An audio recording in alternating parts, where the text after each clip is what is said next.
Night draped itself over Chiang Mai like a thick velvet curtain, swallowing the last traces of dusk. Lanterns glowed along the quiet street, casting gentle orange halos on the wet pavement. A soft rain had just ended, leaving the air cool and smelling faintly of earth and frangipani. Emily, a solo traveler from London, tightened her backpack straps as she approached a narrow alleyway. Her phone screen illuminated a name she had seen recommended in an obscure travel forum. Lana Heritage Inn? A cheap but charming old guest house, full of history, one commenter had said. But as she stepped deeper into the alley, she couldn't shake the feeling that the place was too quiet. No voices, no motorbikes, no laughter from nearby shops.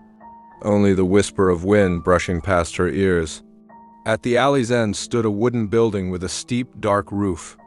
Antique carvings covered its facade, though many were cracked or faded.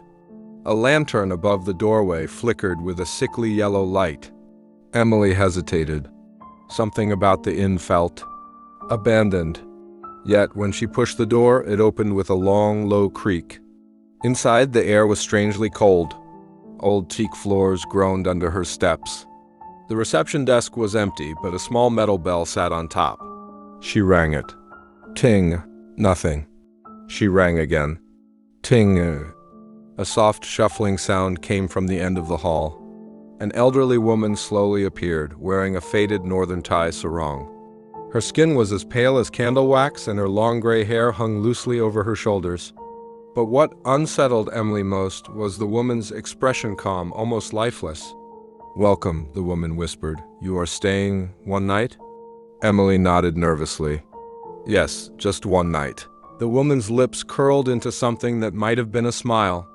"Good," she said. "One night is enough." The woman led Emily up a dim staircase. Along the walls hung old photographs, groups of travelers, monks, and families posing in front of the inn. But some photos seemed wrong. In one, the faces were blurred as if scratched out. In another, the people stood too stiffly, their eyes too wide. Emily tried not to look at them too long.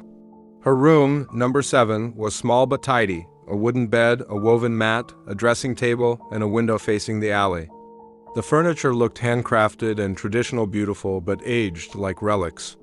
A faint smell of incense lingered in the air.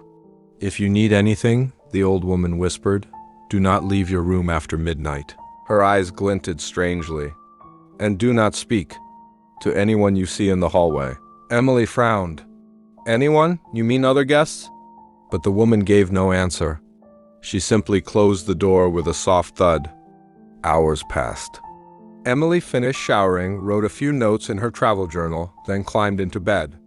Outside, the rain began again, gentle, rhythmic, calming. But around midnight she woke to a sound. Creak, creak. Wooden steps, slow and deliberate, just outside her door. She froze. Another step, then another. Someone was pacing the hallway. Emily wondered if maybe another guest had arrived late. But her instincts prickled. Those footsteps were too slow, too heavy, as if the person dragging their feet had not walked normally in years. Then she heard breathing. Shallow, ragged, right outside her door. She sat up, heart hammering. The doorknob twitched. Once, twice, then began to turn. Emily gasped and leapt out of bed. "Hello? Someone there?" she whispered. The doorknob stopped. Silence. Then a hoarse voice whispered through the crack beneath the door. "You shouldn't have come here." Emily backed away, trembling. She clutched her phone, but the signal was gone. No bars. No Wi-Fi, nothing. For a long time she stayed awake, listening to the heavy footsteps slowly fade down the hall. When she finally fell asleep, dawn had already begun to break.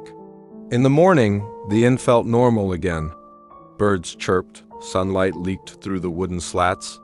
The hallway was empty, no sign of anyone. Emily went downstairs, hoping for answers. The elderly woman was at the desk, dusting old figurines. "I think someone tried to open my door last night," Emily said cautiously. "Maybe a guest?" The woman's face hardened. "There are no other guests." Emily's blood ran cold. "But I heard footsteps." A voice. The woman looked away, as if weighing what she should say. "This house?" she whispered. Used to be a family home. A tragedy happened. A daughter went missing. Some say her spirit wanders the hall, searching for someone to speak to. Emily swallowed. Is that supposed to be a joke? It is not a joke, the woman said quietly. Spirits here are restless. To distract herself, Emily wandered to the wall of photographs. That was when she noticed something new. A photograph she hadn't seen before. The edges were cracked, the image faded. It showed a group of travelers standing in front of the inn. But one face stood out. A girl with long black hair, wearing the same woven mat Emily had in her room. Standing in the same hallway Emily had just walked through. Her expression was frozen in terror, her mouth open as if mid-scream. Emily leaned closer. The girl's eyes wide, dark seemed to stare directly at her. Then, in the reflection of the glass frame, Emily saw movement behind her. A shape. Dark hair. Standing too close, she spun around. No one, but the air behind her was ice cold. Emily considered leaving, but buses had stopped running due to a local festival. The old woman told her transportation would return by morning. One more night, Emily thought. Just get through one more night. As evening fell, the inn seemed to grow darker than before. The shadows stretched longer. The quiet felt heavier. Emily locked her door and sat on her bed, refusing to sleep.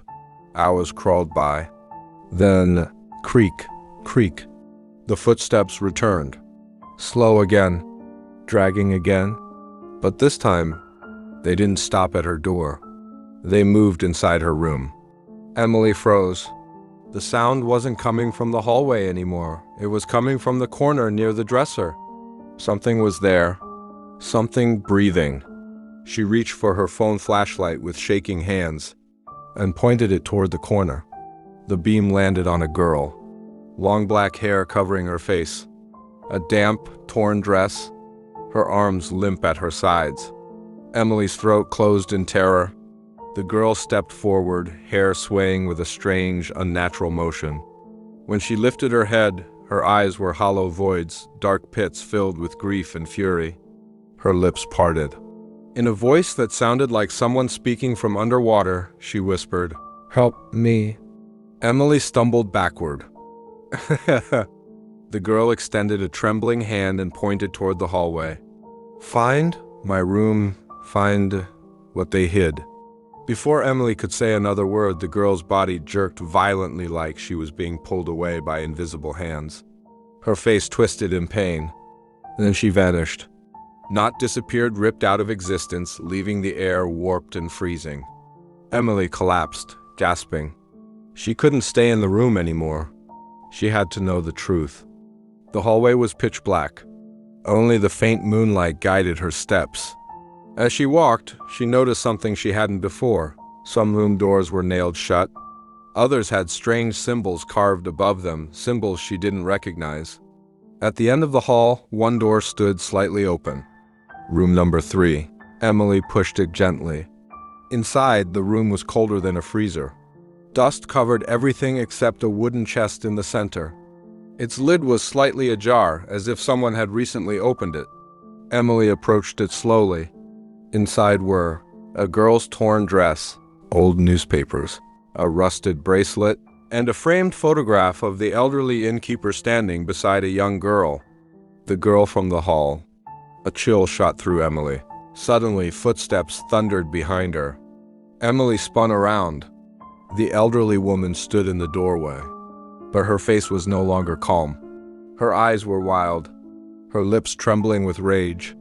"You shouldn't have come in here," she hissed. Emily backed away. "What happened to her? Was that your daughter?" The woman's expression twisted in anguish. "She disappeared," she screamed. "She disappeared because of them, tourists who mocked our home. She followed them into the night, and she never returned." Tears streamed down her wrinkled cheeks. "So I stayed," she whispered. "I kept the inn open, waiting for her spirit to return." Emily trembled. "She has returned." She asked for help. The woman's face hardened instantly. "You spoke to her," she whispered. "You let her in." Suddenly her voice turned hoarse, hateful. "She wants to take someone with her." Before Emily could react, the lanterns flickered violently. The temperature plummeted. And from behind the woman, a shadow emerged, tall, distorted, contorting like a broken marionette. The girl's spirit. Her voice echoed through the room. "Come with me." Emily bolted past the old woman, sprinting down the hall as the lights shattered one by one. The spirit's footsteps thudded behind her, impossible, unnatural rhythms. She reached the stairs, jumped the last few steps, burst into the lobby. But the front door was gone. The entire wall was solid wood. No exit. The inn was sealing itself, trapping her. Emily turned toward the staircase as the girl's spirit drifted down, her limbs bending in impossible angles. Emily screamed and ran toward another hallway, then down a narrow back corridor. Old cobwebs clung to her face. The floors trembled beneath her feet. Finally, she found a back door. She shoved it open. Moonlight. Air. Freedom. Emily sprinted into the alley, barefoot and shaking. She ran until the inn was a distant shadow, until she reached a crowded night market full of startled onlookers. Only then did she collapse onto the pavement, sobbing. The next morning, Emily returned with local police. They searched the alley, but where the inn had stood was an empty lot.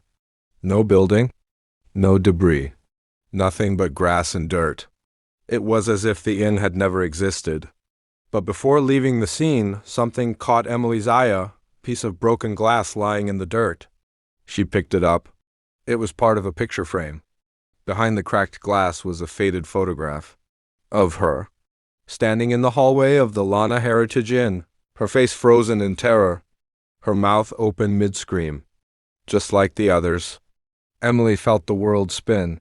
Behind her, a soft voice whispered, so close it brushed her ear. One night is never enough, and the air turned freezing cold.